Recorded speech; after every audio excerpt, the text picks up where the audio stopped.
Namaste. My name is Janapachi Das. Thank you again for tuning in to the Krishna book story reading hour. And we are going to continue with the second to last chapter of the Krishna book, Super Excellent Power of Krishna. We are continuing on with that story. But before we will chant Krishna's names, if I don't lose my voice. So please accept my respects, everyone. Please accept my respects. Full obeisances, Srila Prabhupada, Jaya Guru Dev. I offer my respectful obeisances unto Jagat Guru Siddha Swarupananda Paramahamsa Srila Prabhupada, who is the mercy manifestation of Krishna. Thank you. So let's chant. You know how this goes.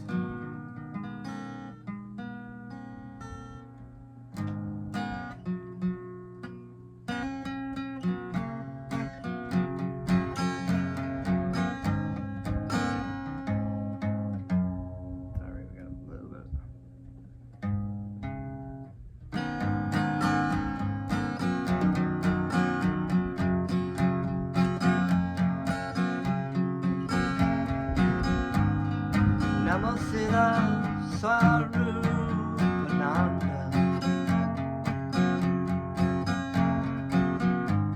Paramahamsa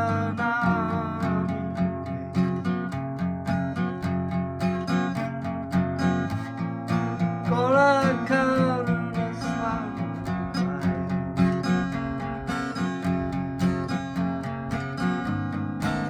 Radha Krishna Pustaya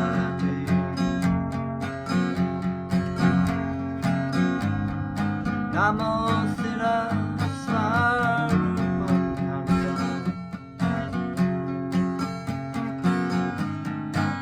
Paramahamsa Namine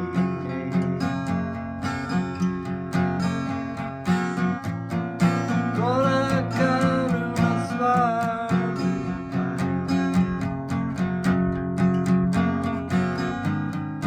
Radha Krishna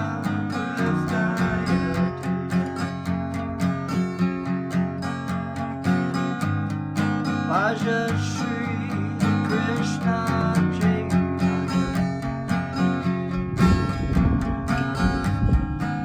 Prabhu Nityananda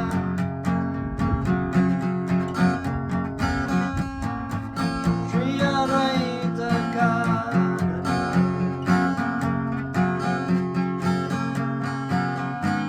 Srivasade Gaurabhakta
Om Namo Bhagavate Vasudevaya. I was born in the darkness of ignorance, and my spiritual master opened my eyes with the torch of knowledge. I offer my respectful obeisances unto him. So, continuing from our story of super excellent powers of Krishna. Krishna has super excellent powers, and they were talking about the story of Brigamuni and how he would, I believe it was Brigamuni. Let's just take a quick look. Brigamuni, yes, the sage, and a great sage, a semblance of sages who wanted to know who was the most merciful, Lord Vishnu, Lord Brahma, or Lord Shiva, who would not be angered so easily.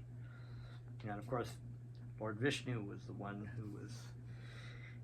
Brigamuni had touched him with his chest, with his foot on the chest of Lord Vishnu. Lord Vishnu was feeling that he had offended the sage by hurting his foot. So, it may be questioned here why a devotee should be attached to the quality of goodness in the material world if he is transcendental to all material qualities. The answer is that there are different kinds of people existing in the modes of material nature. Those who are in the mode of ignorance are called rakshasas. Those rakshasas, there are these rakshasas. They're actually like great ogres, in the Vedic stories, and they eat human flesh. They're in the mode of ignorance. Those in the mode of passion are called the suras, and those in the mode of goodness are called suras or demigods. Under the direction of the Supreme Lord, these three classes of men are created by material nature, but those who are in the mode of goodness have a greater chance to be elevated to the spiritual world, back home, back to Godhead.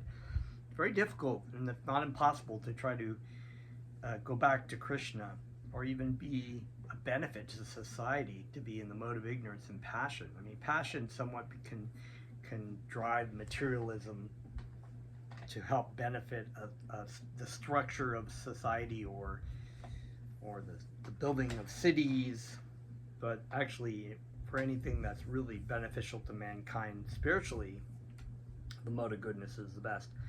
Thus all the sages who assembled on the bank of the river Saraswati to try to determine who is the supreme predominating deity became freed from all doubt about Vishnu worship. So they were sort of impersonalists. They didn't know really at the time. So even though they were great sages, they all became devotees of Krishna. All of them thereafter engaged in devotional service, and thus they achieved the desired result and went back to Godhead. Those who are actually anxious to become liberated from material entanglement would do better to accept at once the conclusion given by Sri Shukadev Goswami in the beginning of the Srimad Bhagavatam. It is said there that hearing the Srimad Bhagavatam is extremely conducive to liberation because it is spoken by Shukadev Goswami.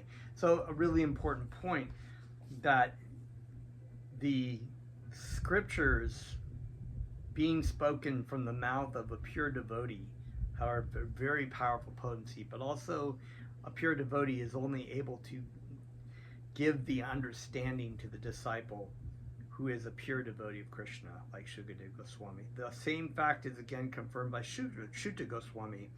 If anyone who is traveling aimlessly within this material world cares to hear the nectarian words spoken by Shukadev Goswami, certainly he will come to the right conclusion simply by discharging devotional service to the Supreme Personality of Godhead. He will be able to stop the fatigue of migrating from one material body to another perpetually. I love that.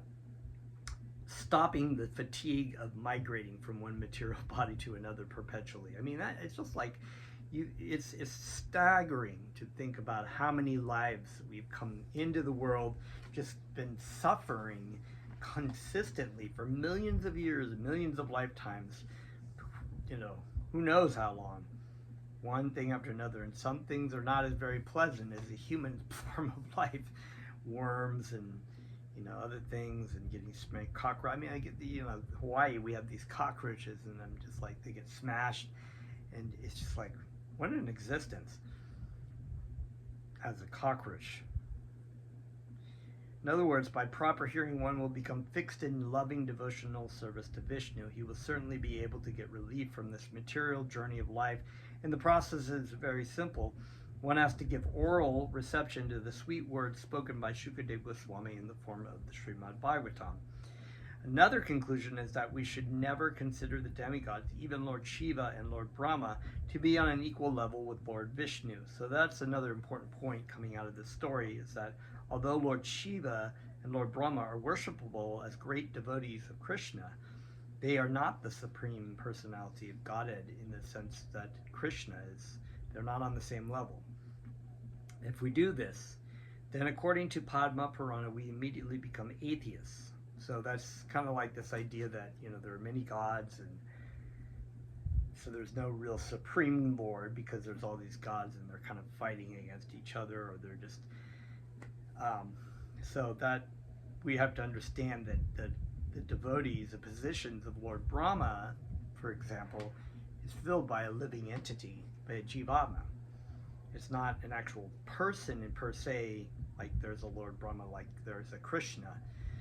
It's a Lord Brahma. All the universes have a position of a Lord Brahma. Some are much more, have many more heads, are much more intelligent, depending on the kind of size of the universe that they're overseeing and creating. In the Vedic literature known as Harivamsha, it is also stated that only the Supreme Personality of Godhead Vishnu is to be worshipped. The Hare Krishna Mahamantra, or any such Vishnu mantra, is always to be chanted. In the second canto of Srimad Bhagavatam, Lord Brahma says, both Lord Shiva and myself are engaged by the Supreme Personality of Godhead to act in different capacities under his direction. In fact, all living entities are such. We are acting according to the capacities under the direction of Krishna. In the Chaitanya Charitamrita, it is also stated that the only master is Krishna, and everyone in all categories of life are servants of Krishna only. And sometimes these demigods, they forget, they're very, very powerful. And when they're dealing with mere mortals, per se, in the sense of, humans and whatnot, they think, they're receiving these sacrifices and worshiping, they forget how insignificant they are and how Krishna can fool them so easily.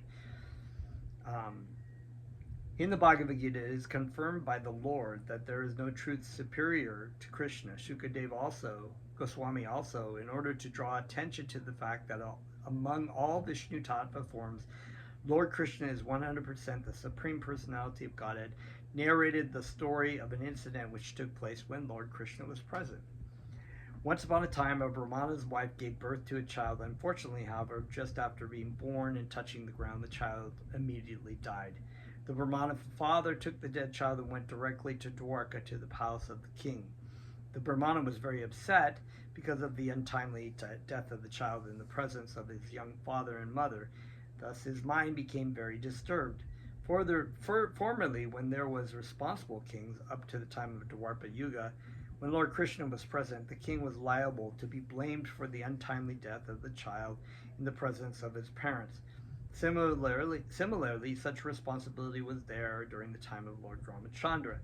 As we have explained in the first canto of Srimad Bhagavatam, a king was so responsible for the comforts of the citizens that he was to see that there was not even excessive heat or cold. Although there was no fault on the part of the king, the Brahmana, whose child had died, immediately went to the palace door to begin to accuse the king as follows. The present king, Ugrasena, is envious of the Brahmanas. The exact words used in this connection was Brahma Davisha. One who is envious of the Vedas, or one who is envious of a qualified Brahmana or the Brahmanic caste, is called Brahma Davit. So the king was accused of being Brahma Davit. He was also accused of being Shabda D, falsely intelligent. The executive head of a state must be very intelligent to see to the comforts of the citizens, but according to the Brahmana, the king was not at all intelligent, although he was occupying the royal throne. Therefore, he also called them Lubda, which means greedy. Even Krishna is Lubda too, because Krishna is greedy for our love, but our love. In other words, a king or an executive head of the state should not occupy the exalted post of presidency or kingship if he is greedy and self-interested. Well, I guess that rules out all the politicians in America. Greedy and self-interested, you know. You just throw them out. But it is natural that an executive head becomes self-interested when he is attached to material enjoyment. Therefore, another word used here is vishayatmanaha. The Brahmana also accused the king of being Kshatriya Bandhu, which refers to a person born in the king family of Kshatriyas or the royal order who is without qualifications of a royal personality. A king should protect Brahminical culture and should be very alert to the welfare of his citizens. He should not be greedy due to attachment to material enjoyment.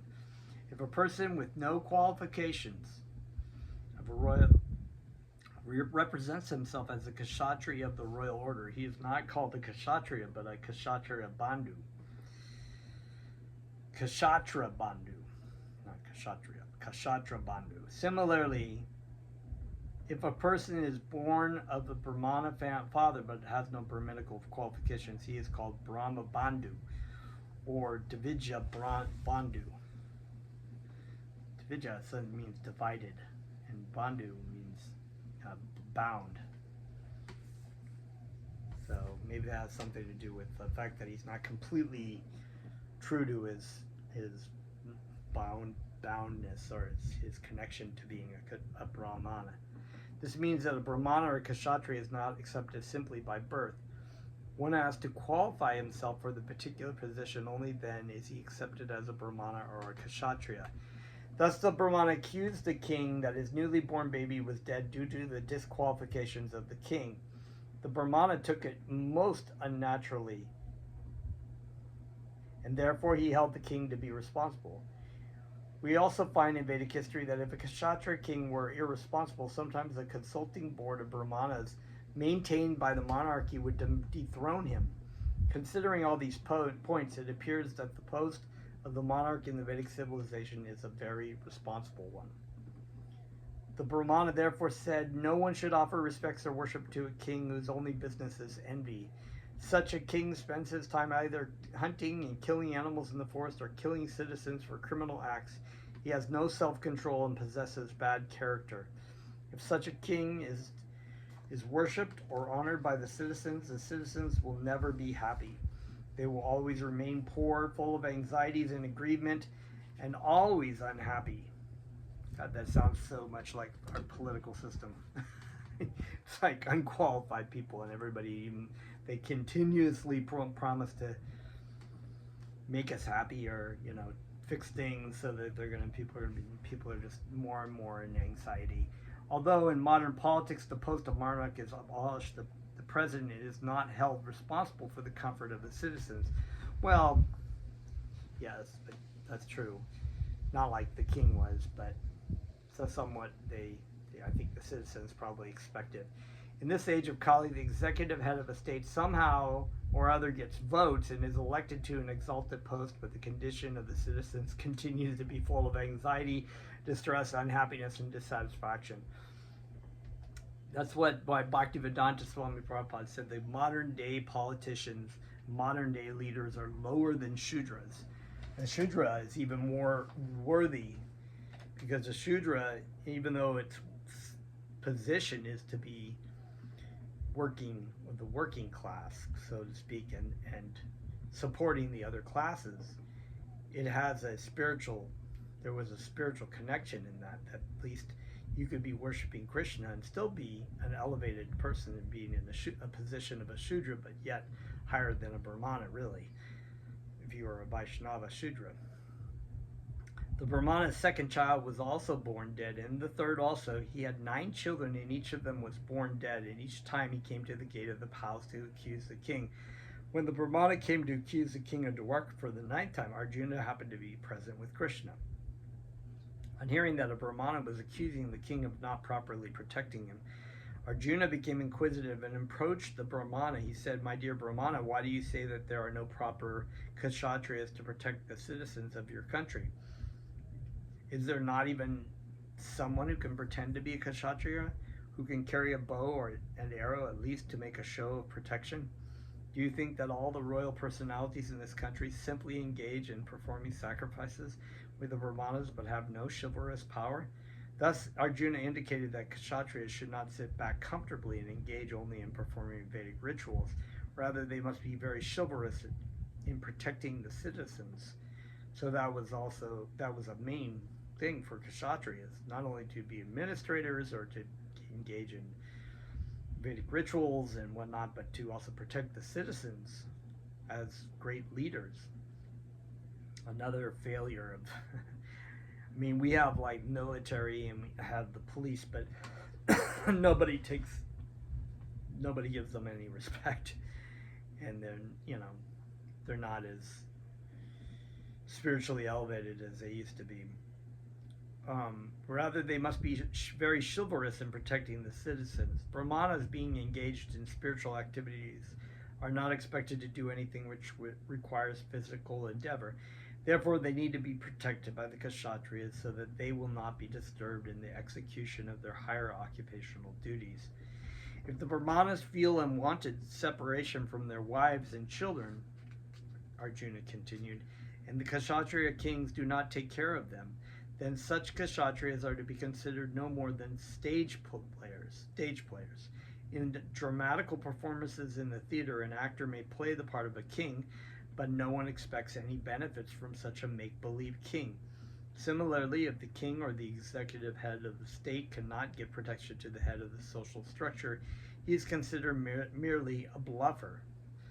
This is really very interesting since we're in the middle of a presidential election right now and there's major elections going on. Such executive heads simply live for their own livelihood while occupying exalted posts as chiefs of states. So, yeah, I mean, even in America, we have people who are what they call career politicians. They've been, elected over and over again and they don't really do anything. They just live off the fat of the land. They make connections. They get paid off by lobbyists, and they're corrupt. And they always say that we're putting a new path forward, or we're hoping change, and all these phrases they always use, that we're gonna we're gonna make things great, and this is gonna be great. We're gonna do better than the last person did, and it's just like it's always like that. So, my Lord, I promise I shall give protection to your children. If I'm unable to do so, then I shall enter into blazing fire, so that the sinful contamination which has infected me will be counteracted. Upon hearing Arjuna speak in this way, the Brahmana replied, My dear Arjuna, Lord Balaram is present, but he could not give protection to my children. Lord Krishna is also present, but he could not give them protection. There are many other heroes, such as Pradyumna and Aniruddha, carried bows and arrows, but they could not protect my children. The Brahmana directly hinted that Arjuna could not do that, which was impossible for the Supreme Personality of Godhead. He felt that Arjuna was promising something beyond his power. The Brahmana said, I will consider your promise to be like that of an inexperienced child. I cannot put my faith in your promise. Arjuna then understood that the Brahmana had lost all faith in the Kshatriya kings. Therefore, to encourage him, Arjuna spoke as if criticizing even his friend Lord Krishna. While Lord Krishna and others were listening, he specifically attacked Krishna by saying, My dear Brahmana, I am neither Shankar's son, nor Krishna, nor any one of Krishna's sons like Pradyumna or Aniruddha. My name is Arjuna, and I carry the bow known as Gandiva. You cannot insult me because I have satisfied even Lord Shiva by my prowess when we were both hunting in the forest. I had a fight with Lord Shiva, who appeared before me as a hunter, and when I satisfied him with my prowess, he gave me the weapon known as Pushapatashra. Do not doubt my chivalry. I shall bring back your sons, even if I have to fight with death personified. When the Brahmana was assured by Arjuna in such exalted words, he somehow or other was convinced, and thus he returned home.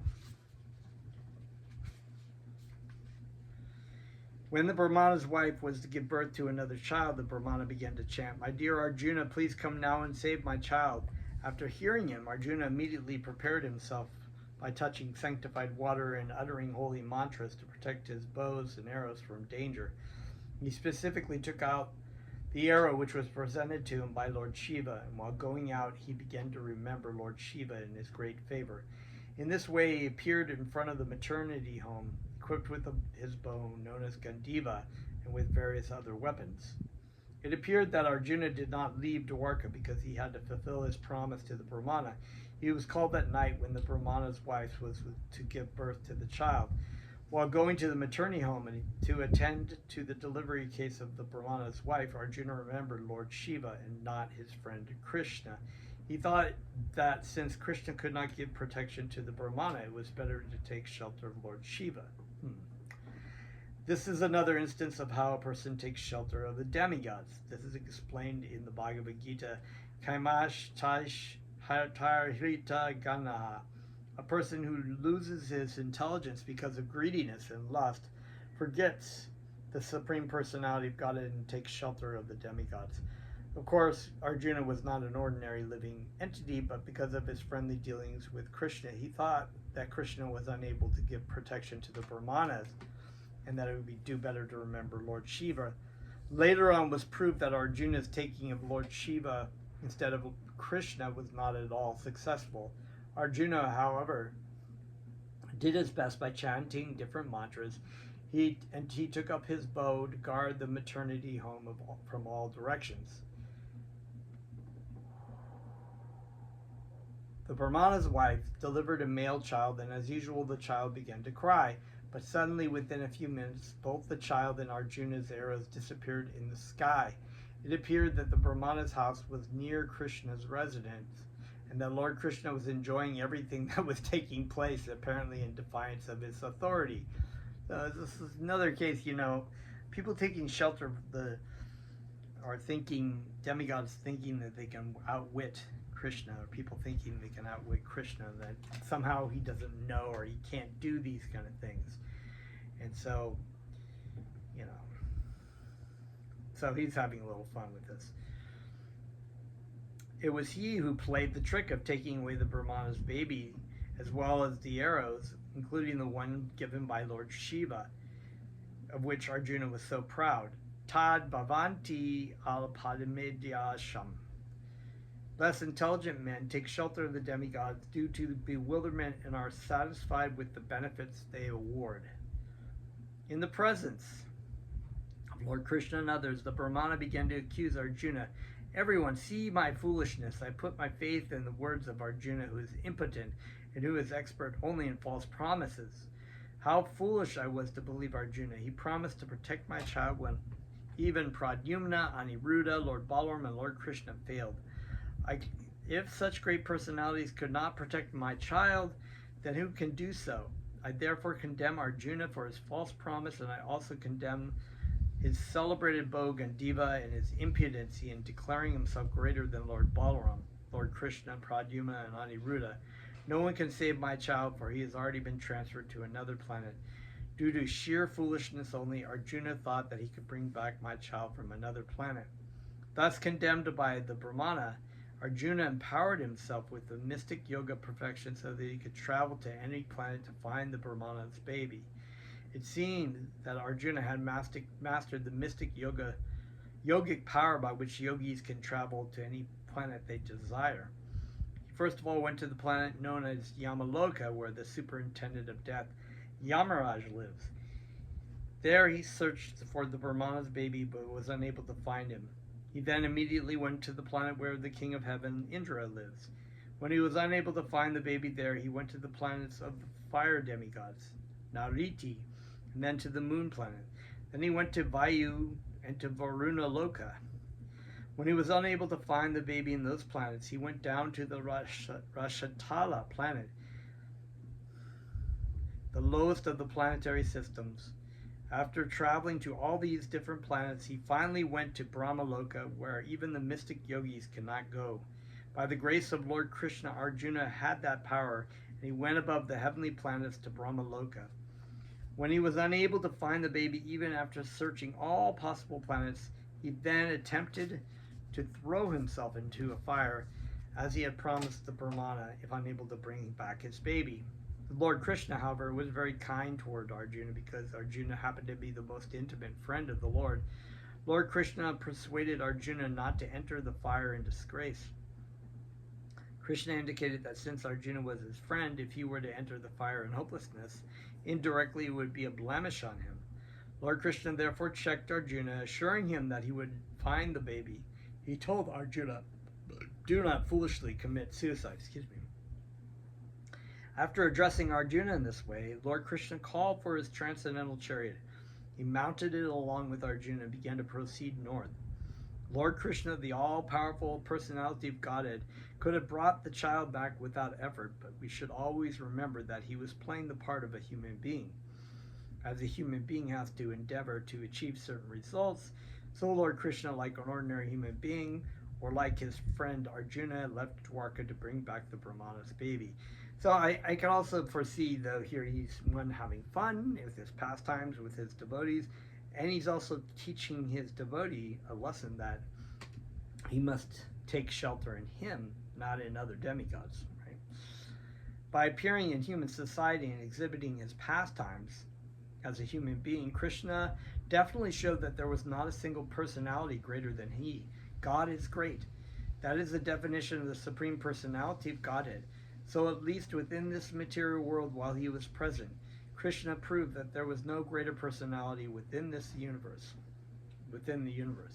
Seated on his chariot with Arjuna, Krishna began to proceed north, crossing over many planetary systems.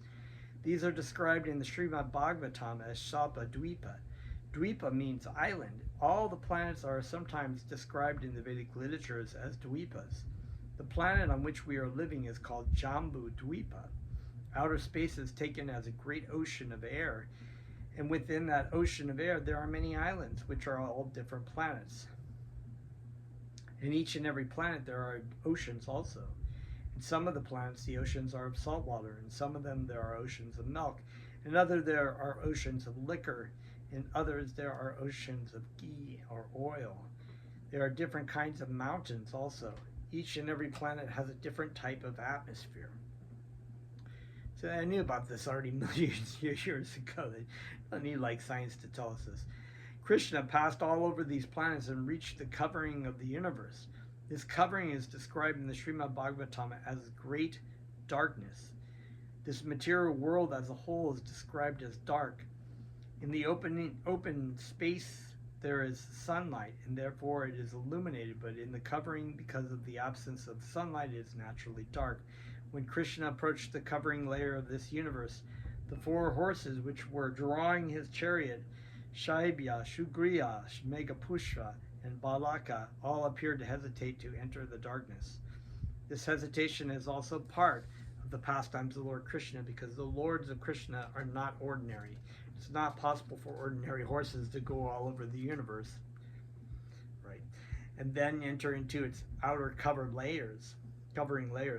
As Krishna is transcendental, similarly his chariot and his horses and everything about him are also transcendental, beyond the qualities of this material world.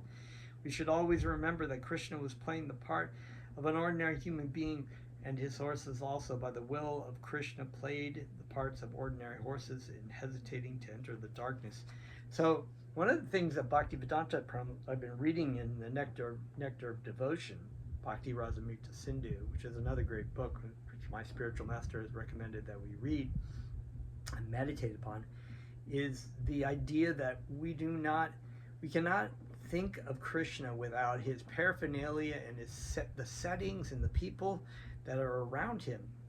So, for example, in this case, his horses, his chariot, the battle of Kurukshetra, them of themselves, they don't have any significance, but because they are indirectly related or directly related with Krishna, or Krishna's paraphernalia, or Krishna, people that are related to Krishna, we always remember it and we think of Krishna when we think of that. When we think of Krishna's horses, we think of him on the chariot, you know.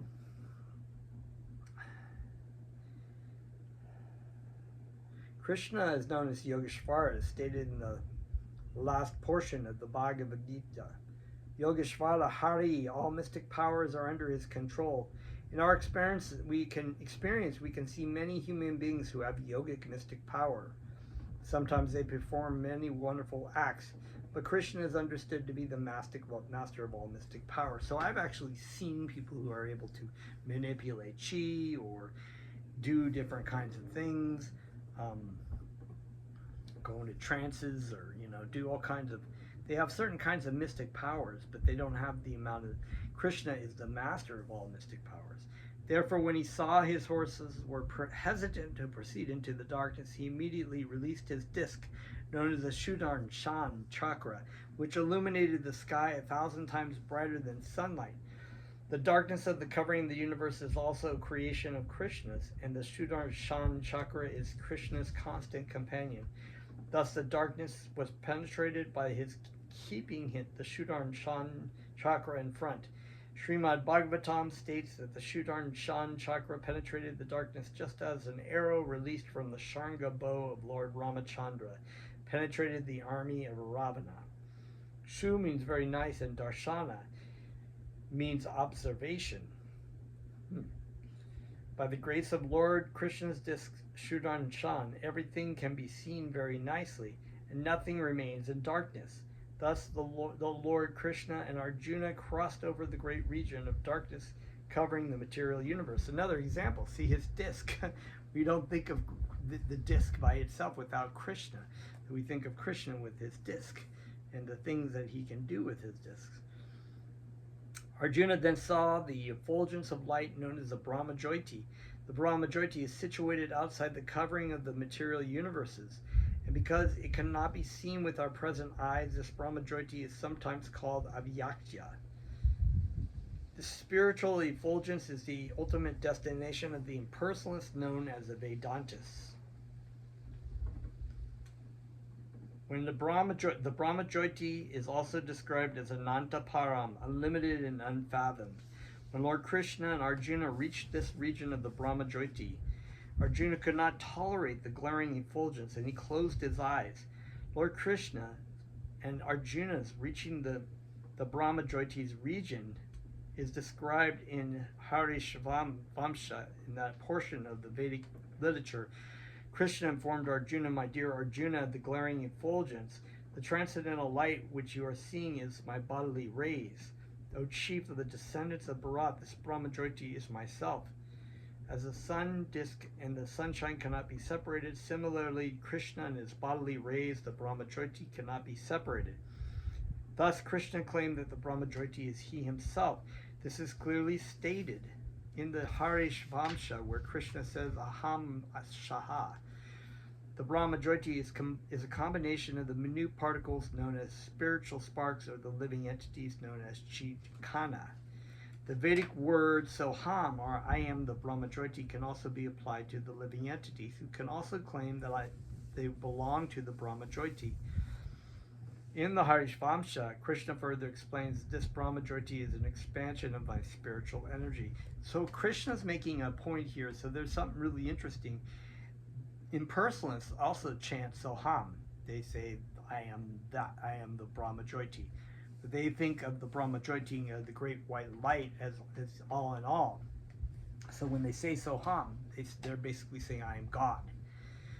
But when we say Soham, we can say that we are of the same essence as Krishna. But Krishna is the source of the Brahma Jyoti. So that's a very important differentiation between impersonalist philosophy when they say Soham. And you'll see this all over the place. People are like, Soham. They don't even know what it means. They're completely lost about it. It doesn't mean you're God. So, Krishna told Arjuna, this Brahma Jyoti is beyond the region of my external energy known as Maya Shakti. When one is situated within this material world, it is not possible for him to experience the Brahman effulgence. Therefore, in the material world, this effulgence is not manifested, where in the spiritual world it is manifested. That is the purport of the words Vyaktya Avyaktya. In the Bhagavad Gita, it is said, Avyaktyo Vyaktat Sanatana. Both these energies are eternally manifested. So there's the Krishna's energy, the spiritual world, all the planets and all the spiritual planets and everyone and all the spiritual entities are manifested completely, and then there is the unmanifested, which is the Brahma Jyoti. After this, Lord Krishna and Arjuna entered a vast, extensive spiritual water. The spiritual water is called the Karanarnava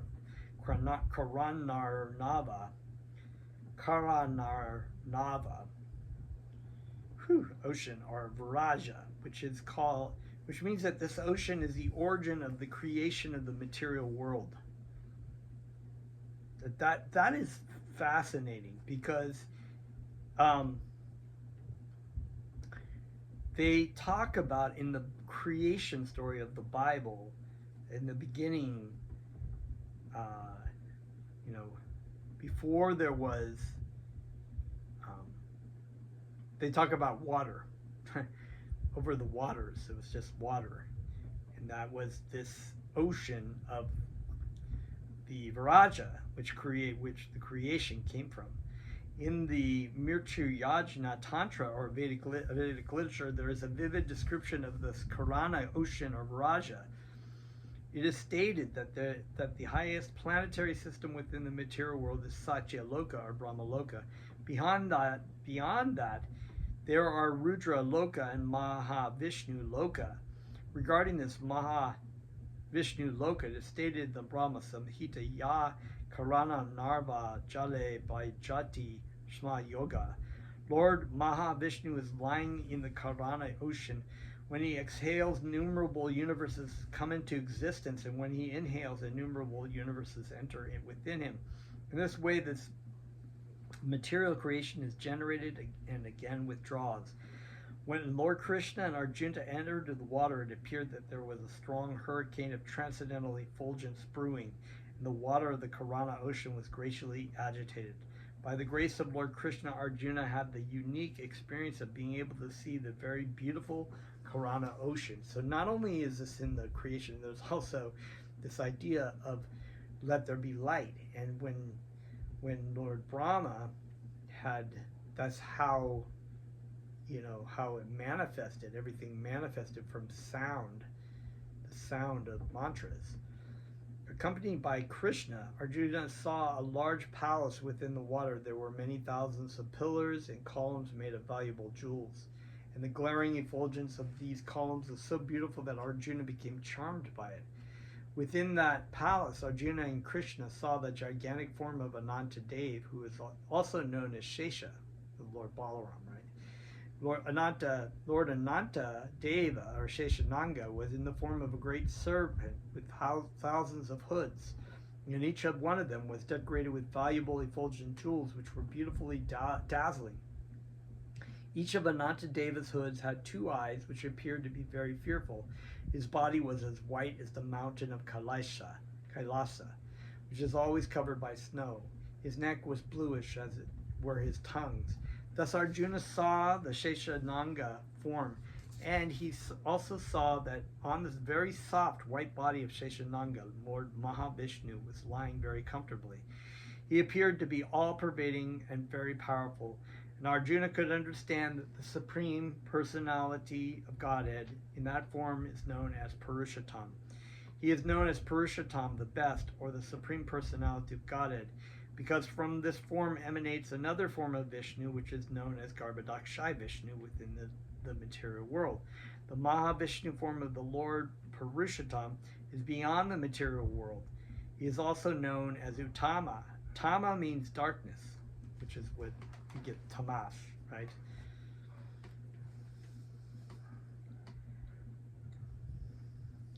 We have Satya, Rajas, and Tamas. Tamas means darkness or ignorance, right? And Ut means above, like Uttama Adhikari, like the above devotee, the elevated devotee. Tama means darkness, and Ut means above, transcendental. Therefore, Uttama means above the darkest region of the material world. Arjuna saw that the bodily color of Purushottam, Mahavishnu, was as dark as a new cloud in the rainy season. He was dressed in very nice yellow clothing. His face was always beautifully smiling, and his eyes, which were like lotus petals, were very attractive. Lord Mahavishnu's helmet was bedecked with valuable jewels, and his beautiful earrings enhanced the beauty of his curling hair on his head. Lord Mahavishnu had 8 arms, all very long, reaching to his knees. His neck was decorated with the Kaustuba jewel, and his chest was marked with the symbol of Srivatsha, which means the resting place of the goddess of fortune. The Lord wore a garland of lotus flowers down to his knees, the long garland known as Vaijayanti garland. The Lord was surrounded by his personal associates Nanda and Sunanda, and the personified Sudarshan disc was also standing by him. As it is stated in the Vedas, the Lord had innumerable energies, and they were also standing there personified. The most important among them were the following: Pushti, an energy for nourishment; Shri, the energy of beauty; Kiriti, the energy of reputation; and Aja, the energy of material creation. All these energies are invested in the administrators of the material world, namely Lord Brahma, Lord Shiva, and Lord Vishnu, and in the kings of the heavenly planets Indra, Chandra, Varuna, and the sun god. In other words, all these demigods, being empowered by the Lord with certain energies, engage in the transcendental loving service of the Supreme Personality of Godhead. The Mahavishnu feature is an expansion of Krishna's body. It is also confirmed in the Brahma Samhita that Mahavishnu is a portion of the plenary expansion of Krishna. All such expansions are non-different from the personality of Godhead, but since Krishna appeared within this material world to manifest his pastimes as a human being, he and Arjuna immediately offered their respects to Lord Mahavishnu by bowing down before him. As is stated in the Srimad Bhagavatam that Lord Krishna offered respects to Mahavishnu, this means that he offered obeisances only unto him because the Lord Mahavishnu is non-different from he himself. So far out. It's like, so here's the Supreme Personality of Godhead, seeing his expansions all around him and offering obeisances to his expansions. It is far out. This offering of obeisances to Krishna but to Mahavishnu is not, however, the form of worship known as Hangrara Upasana, which is sometimes recommended for persons who are trying to elevate themselves to the spiritual world by performing the sacrifice of knowledge. This is also stated in the Bhagavad Gita, Gana Janena Kapi Atena Yajanto Mam Upashate. Although there was no necessity for Krishna to offer obeisances because he is the master teacher, he taught Arjuna just how respect should be offered to Lord Mahavishnu. Arjuna, however, became very much afraid upon seeing the gigantic form of everything, distinct from the material experience. Seeing Krishna offering obeisances to Lord Mahavishnu, he immediately followed him and stood before the Lord with folded hands. After this, the gigantic form of Mahavishnu, greatly pleased, smiled pleasingly and spoke as follows.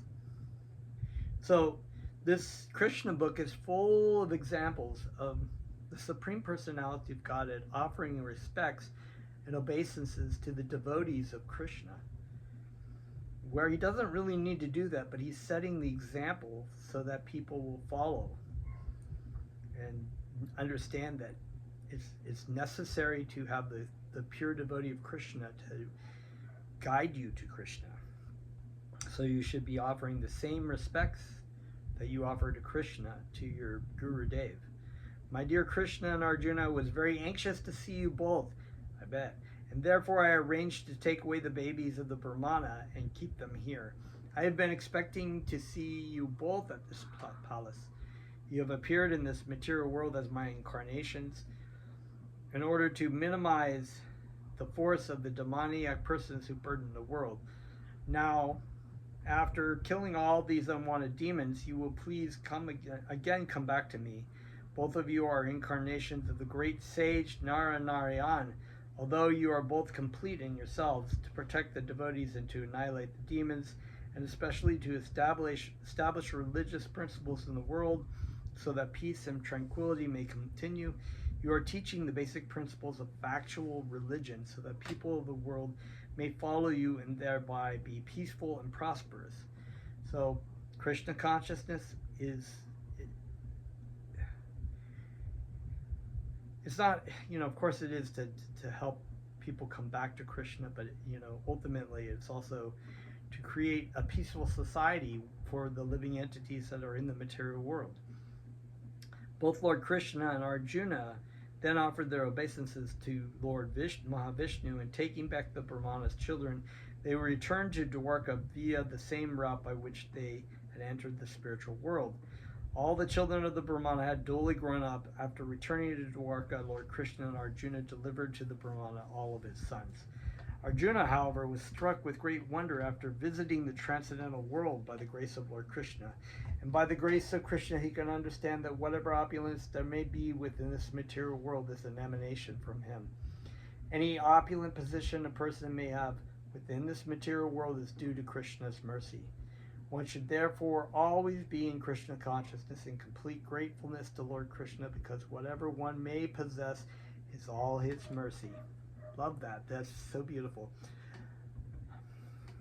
Arjuna's wonderful experience due to the mercy of Krishna is one of the many thousands of pastimes performed by Lord Krishna during his stay in this material world. They were all unique and have no parallel in the history of the world. All these pastimes prove fully that Krishna is the Supreme Personality of Godhead, yet while he was present within this material world, he played just like an ordinary man, possessing many worldly duties. He played the part of an ideal householder. Although he possessed 16,000 wives, 16,000 spouses, and 160,000 children, he also performed many sacrifices just to teach the royal order how to live in the material world for the welfare of humanity. As the ideal Supreme Personality, he fulfilled the desires of everyone, from the Brahmanas, the highest persons in human society, down to the ordinary living entities, including the lowest of men. Just as King Indra is in charge of distributing rain all over the world to satisfy everyone in due course, so the Lord satisfies everyone by pouring down his causeless mercy. His mission was to give protection to the devotees and to kill the demoniac kings. Therefore, he killed many hundreds and thousands of demons. Some of them he killed personally, and some of them were killed by Arjuna, who was deputed by Krishna. In this way, he established many pious kings, such as Yudhishthira, at the helm of world affairs. Thus, by his divine arrangement, he created the good government of King Yudhishthira, and there ensued peace and tranquility. Thus ends the Bhaktivedanta purport of the 3rd volume, 20th chapter of Krishna, the super excellent power of Krishna. And we are going to get into the very last chapter next time, the summary description of Lord Krishna's pastimes, and we will be done with the Krishna book and go on to the Bhagavad Gita next. Namaste. Thank you very much. Haribol.